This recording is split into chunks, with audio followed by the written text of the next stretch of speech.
اعوذ باللہ من الشیطان الرجیم بسم اللہ الرحمن الرحیم نحمدہ و نصلی علی رسولہ الکریم۔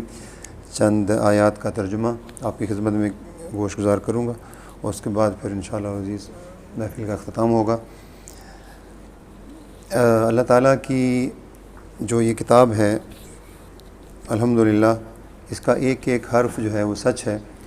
جیسے ہی کلام پاک کا آغاز ہوتا ہے تو پہلی آیات جو ہے آیت مبارکہ وہ ہے ذالک الکتاب لا ریب فیہ، کہ یہ وہ کتاب ہے جس میں کوئی شک نہیں۔ دنیا کی ہر کتاب کوئی بھی یہ دعویٰ نہیں کرتی کہ اس میں کوئی شک نہیں۔ ہر کتاب یہ کہتی ہے لکھنے سے پہلے کہ یہ کتاب اس نے اپنی سمجھ اس کے مطابق لکھی ہے، پوری تحقیق کر کے لکھی ہے۔ پھر بھی اگر اس میں کوئی شک کی گنجائش ہو، کوئی اس میں غلطی پکڑے تو وہ اس کو مطلع کرے۔ واحد کتاب قرآن پاک ہے جو کہتی ہے لا ریب فیہ، سب سے پہلے سن لو کہ اس میں کوئی شک نہیں۔ دوسری آیت مبارکہ ھدی للمتقین، متقین کے لیے ہدایت ہے۔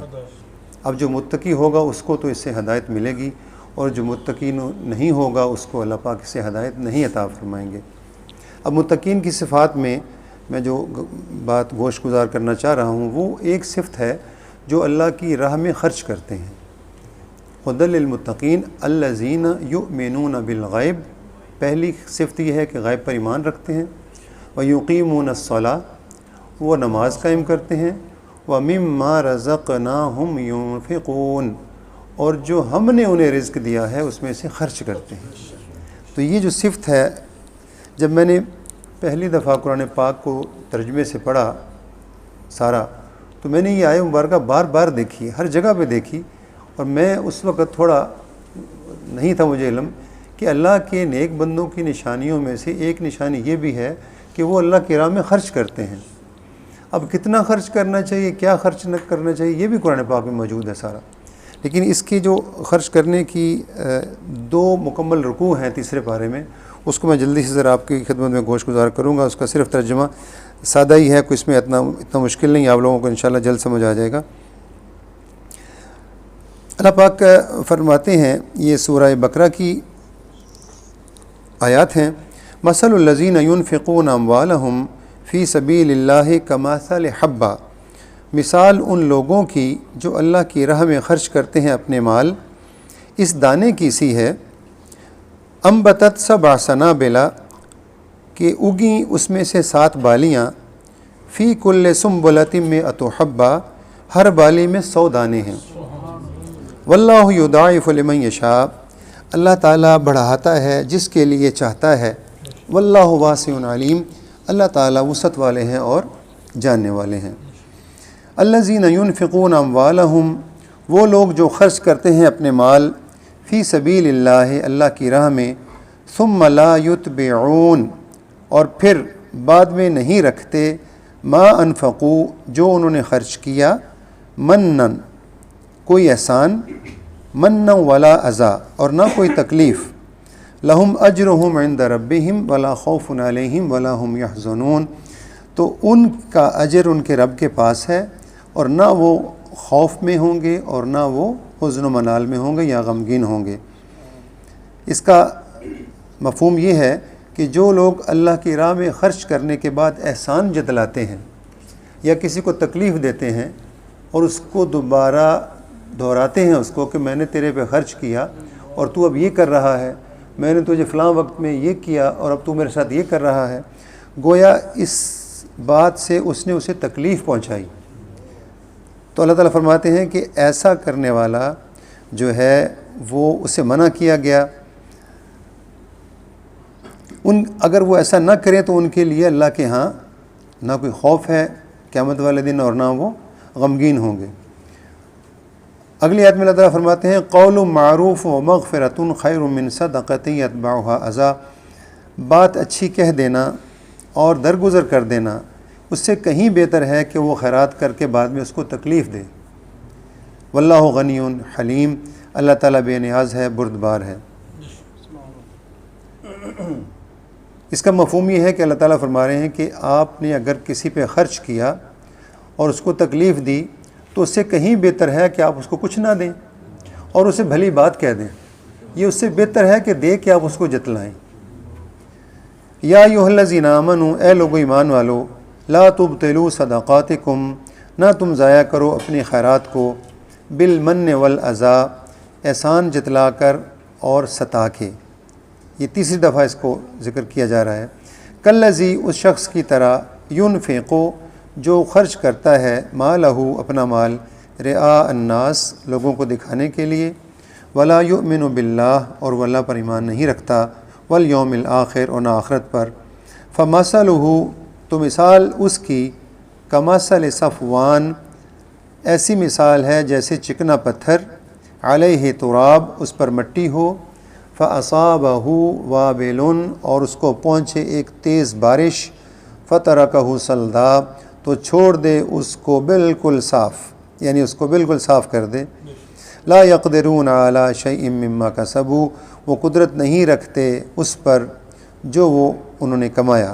واللہ لا یہدی القوم الکافرین، اللہ تعالیٰ کافرین کو ہدایت نہیں دیتے۔ ومثل الذین ينفقون اموالهم ابتغاء مرضات اللہ، اور مثال ان لوگوں کی جو خرچ کرتے ہیں اپنے مالوں کو اللہ کی رضا اور خوشنودی حاصل کرنے کے لیے، وتثبیتا من انفسہم، اور ثبات و یقین کے لیے اپنے دلوں میں، کمثل جنت، ان کی مثال ایک باغ کی طرح ہے، بربوۃ، جو ایک چوٹی پر ہو، اصابہا وابل، اس پر پڑی تیز بارش، فآتت اکلہا ضعفین، تو وہ اس نے دیا پھل اپنا 2 گنا، فإن لم یصبھا، پھر اگر بارش نہ پڑی اس پر، وابل فطل، تو پھوار ہی کافی ہے۔ واللہ بما تعملون بصیر، اللہ تعالیٰ جو تم کرتے ہو اس کو دیکھنے والا ہے۔ جو لوگ اللہ کی راہ میں خرچ کرتے ہیں کہ اللہ کی خوشنودی حاصل کریں، تو ان کی مثال ایسے ہے جیسے ایک باغ چوٹی پہ ہو، اس پر جب بارش پڑے تو وہ دگنا پھل لائے، یعنی کہ ان کے اعمال کا اللہ پاک دگنا ان کو اجر دیں گے۔ ایود احدکم ان تکون لہ جنۃ من نخیل، کیا تم میں سے کوئی ایسا ہے کہ ہو اس کے پاس ایک باغ، من نخیل، کھجور کا، وعناب، اور انگور کا، تجری من تحتہا الانہار، بہتی ہو اس کے نیچے نہریں، فیہا من کل الثمرات، اور اس میں اس کے لیے ہر قسم کے پھل ہوں، وَأَصَابَهُ الْكِبَرُ، اور اس کو آ گیا بڑھاپا، وَلَهُ ذُرِّيَّةٌ ضُعَفَاء، اور اس کے بچے ہوں ابھی چھوٹے کمزور، فَأَصَابَهَا إِعْصَارٌ، تب اس پر پڑا آگ کا ایک گولا، یعنی اس باغ پر، فاحترقت، تو وہ باغ سارا جل گیا۔ کذالک یبین اللہ لکم الآیات لعلکم تتفکرون، اسی طرح اللہ پاک اپنی آیات بیان کرتے ہیں تاکہ تم غور و فکر کرو۔ یا ایھا الذین آمنوا، اے لوگو ایمان والو، انفقوا، تم خرچ کرو، من طیبات ما کسبتم، اس پاکیزہ مال سے جو تم کماؤ، ومما اخرجنا، اور جو ہم نے نکالا، لکم تمہارے لیے، من الارض، زمین سے، یعنی کھیتی، ولا تیمموا الخبیث، اور نہ ارادہ کرو گندی چیز کا، منہ، اس سے، تنفقون، جو تم خرچ کرتے ہو، یعنی اللہ کی راہ میں خراب چیز مت دو، ولستم بآخذی، جب کہ تم نہیں ہو اس کو لینے والے، اگر وہی چیز تمہیں دی جائے تو تم نہ لو، تو اگر اپنے لیے اچھی چیز پسند کرتے ہو تو اللہ کی راہ میں بھی اچھی چیز دو۔ وَاعْلَمُوا أَنَّ اللَّهَ غَنِيٌّ حَمِيدٌ، جان لو کہ اللہ تعالیٰ بے نیاز ہے، بہت ہی خوبیوں والا ہے۔ الشیطان یعدکم الفقر، شیطان تم کو ڈراتا ہے تنگ دستی سے، یعنی جب بھی انسان اللہ کی راہ میں خرچ کرنے لگتا ہے تو سب سے بڑا ہتھیار شیطان کا یہ ہے کہ وہ کہتا ہے کہ تیرے پاس تو اپنا تھوڑا سا مال ہے، تو کدھر اللہ کی راہ میں خرچ کرنے لگا ہے، تو یہ دے دے گا تو فقیر ہو جائے گا، تیرے پاس تنگی ہو جائے گی۔ تو اس وقت اللہ تعالیٰ ہم سب کو اس خیال سے بچائے اور اللہ کی راہ میں خرچ کرنے کی توفیق عطا فرمائے۔ الشیطان یعدکم الفقر، کہ شیطان تمہیں تنگ دستی سے ڈراتا ہے، وَیَأْمُرُکُم بِالْفَحْشَاءِ، اور تمہیں بے حیائی کا حکم دیتا ہے، وَاللَّهُ یعدکم مغفرہ، اور اللہ تم سے وعدہ کرتا ہے مغفرت کا، وفضلہ، اور اپنے فضل کا، وَاللَّهُ وَاسِعٌ عَلِيمٌ، اللہ تعالیٰ جو ہیں وہ وسیع اور علیم ہیں۔ یؤتی الحکمت من یشاء، ومن یؤت الحکمۃ فقد اوتی خیرا کثیرا وما یذکر الا اولو الالباب۔ یؤتی الحکمۃ من یشاء، وہ عطا کرتا ہے حکمت اور دانائی جسے چاہتا ہے۔ ومن یؤت الحکمۃ فقد اوتی خیرا کثیرا، اور جس کو حکمت عطا کی گئی تحقیق اس کو خیر کثیر عطا کی گئی۔ وما یذکر الا اولو الالباب، اور عقل والوں کے سوا کوئی نصیحت قبول نہیں کرتا۔ اللہ تعالی ہمیں ان میں شامل فرمائے جو عقل والے ہیں اور سن کے نصیحت قبول فرماتے ہیں۔ وما انفقتم من نفقۃ، اور جو تم خرچ کرو گے کوئی خیرات، او نظر تم، یا تم نظر مانو، من نظر، کوئی نظر، فإن اللہ یعلم، تو اللہ تعالیٰ اسے جانتا ہے۔ وما للظالمین من انصار، اور ظالموں کا کوئی مددگار نہیں۔ ان تبدوا الصدقات، اگر تم ظاہری دو خیرات، فنعما ہی، تو یہ بہتر ہے۔ وَإِن تُخْفُوهَا، اور اگر تم اس کو چھپاؤ، وَتُؤْتُوهَا، اور پہنچاؤ اس کو، الفقراء، تنگ دست کو، فَهُوَ خَيْرٌ لَكُمْ، تو وہ تمہارے لیے بہتر ہے۔ اب اس میں دونوں چیزیں بیان کر دی گئیں کہ بعض اوقات خیرات کو اعلانیہ دینا ترغیب دلانے کے لیے بھی بہتر ہوتا ہے اور باعث ثواب ہے، لیکن ریاکاری سے بچنے کے لیے اگر وہ چھپ کر دیا جائے کہ دوسرے کو پتہ نہ لگے تو وہ بھی بہتر ہے۔ وَيُكَفِّرُ عَنْكُم مِّن سَيِّئَاتِكُمْ، اور وہ دور کر دے گا تم سے تمہارے گناہ۔ وَاللَّهُ بِمَا تَعْمَلُونَ خَبِيرٌ، اور جو تم کرتے ہو اللہ تعالیٰ اس سے بہت باخبر ہے۔ اس میں ایک چیز بڑی توجہ طلب ہے کہ کچھ لوگ تنگ دست ہوتے ہیں اور کچھ لوگوں کو اللہ تعالیٰ نے فراخی عطا فرمائی ہوتی ہے۔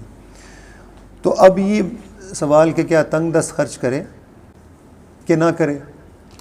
فراخی والا تو کرے ہی کرے، کیا تنگ دست بھی کرے یا نہ کرے؟ تو اللہ تعالیٰ نے فرمایا اس میں قرآن پاک میں، لِيُنْفِقْ ذُو سَعَةٍ مِّن سَعَتِهِ وَمَنْ قُدِرَ عَلَيْهِ رِزْقُهُ فَلْيُنْفِقْ مِمَّا آتَاهُ اللَّهُ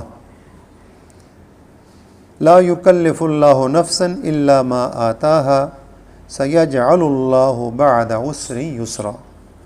کشادگی والے کو اپنی کشادگی سے خرچ کرنا چاہیے، اور جس پر اس کے رزق کی تنگی کی گئی ہو، یعنی جو تنگ دستی کا شکار ہو، اسے چاہیے کہ جو کچھ اللہ تعالیٰ نے اسے دے رکھا ہے اس میں سے اپنی حیثیت کے مطابق دے۔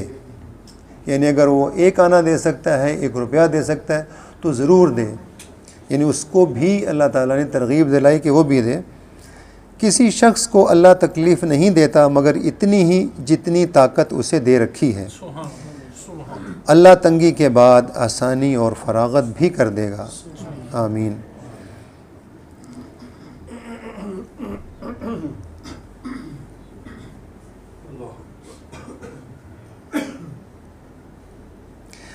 ایک اور جگہ اللہ تعالیٰ نے جو صفت بیان فرمائی ہے متقین کی، کہ جو میرے بندے ہیں وہ خرچ کرتے ہیں فی السراء والضراء، کہ وہ تنگ دستی میں بھی خرچ کرتے ہیں اور فراخی میں بھی خرچ کرتے ہیں، والکاظمین الغیظ، اور غصے کے پینے والے ہیں، واللہ یحب المحسنین، اور اللہ تعالیٰ محسنین سے محبت فرماتے ہیں۔ یہ بہت زیادہ آیات ہیں قرآن پاک میں، لیکن مختصراً اس کا جو خلاصہ ہے وہ یہ ہے کہ اللہ تعالیٰ کی بتائی ہوئی وہ چیزیں جو قرآن میں بیان کر دی گئی ہیں، اللہ تعالیٰ ہمیں اس پر عمل کرنے کی توفیق عطا فرمائے، اور یہ جو خصوصیت ہے متقی لوگوں کی کہ وہ اللہ کی راہ میں خرچ کرتے ہیں، اللہ تعالیٰ ہمیں اس پر چلنا نصیب فرمائے اور ہمیں ریاکاری سے بچائے، کیونکہ جو متقین کی صفات ہیں اس میں سے یہ صفت ہر جگہ بیان کی گئی ہے، اور یہ ایسی چیز ہے کہ جس سے انسان تھوڑا سا اعراض کرتا ہے یا اس کو یہ مشکل آتی ہے کہ مال سے خرچ کرے۔ تو جو بھی ہم نے بیان کیا، اللہ تعالیٰ سے دعا ہے کہ اللہ پاک ہمیں اس پر عمل کرنے کی توفیق عطا فرمائے۔